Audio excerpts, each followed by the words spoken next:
Nesta terra que fai testamento, que acolle os lamentos e anima a olvidar, infectada de sangue usureiro, caciques modernos, mecenas do mal.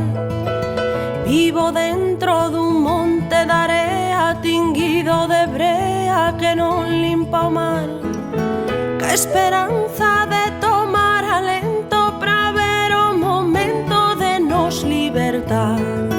Mais aínda seguimos aquí a aturar tempestades de sal, resistindo a violencia de mans desas serpes e cans que nos queren calar.